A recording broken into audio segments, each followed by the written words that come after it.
Good morning সবাইকে। আরেকটা নতুন ব্লগে আপনাদেরকে। আজকে সকাল সকাল বেরিয়ে গেছিলাম ওই একই রেগুলার যা কাজ, ফুল আর দুধ কিনতে। আজকে গাড়িটা অনেকদিন পর বার করলাম, গাড়িটা অনেকদিন বের করা হয় না। গাড়িটা নিয়েই গেছিলাম বাজারে। গাড়িটা একটু ডিস্টার্ব করছিল, সেটাও ঠিক করলাম। বাড়ি এসে দেখলাম স্যার ওদিকে আবার বেরিয়ে পড়েছে অ্যাম্বুলেন্স নিয়ে। জামা প্যান্ট গুলোকে বার করে নিলাম, নিয়ে চান করে জামা প্যান্ট পরে নিলাম।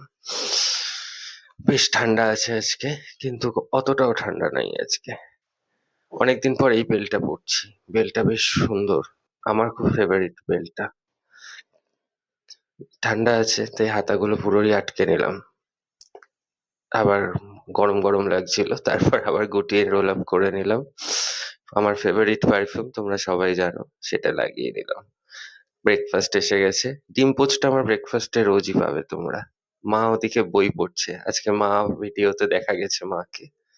স্যার এদিকে আজকে আবার বাইক নিয়ে বেরিয়েছে, আজকে পান্ডা পতিতার টান শেষ, আজকে বাইক নিয়ে বেরিয়েছে। ওদিকে রিয়া বানিয়েছে আজকে গাজরের হালুয়া। ও গাজরের হালুয়াটা বেশ ভালোই বানায়, বেশ ইয়ামি। আর ওদিকে দুপুরের লাঞ্চের জন্য হচ্ছে ফুলকপির রোস্ট আজকে। আজকে বেসিক্যালি নিরামিষ হয়, কিন্তু আমি নিরামিষ খাই না, সে কারণে আমার জন্য ডিম পোচ করে দিয়েছে। আমি গাড়ি নিয়ে আজকে কাজে গেলাম, গাড়ি লাগে না কাজে যেতে, তবুও ব্যাংকে গিয়ে কাজ শুরু করে দিলাম আজকের মতো।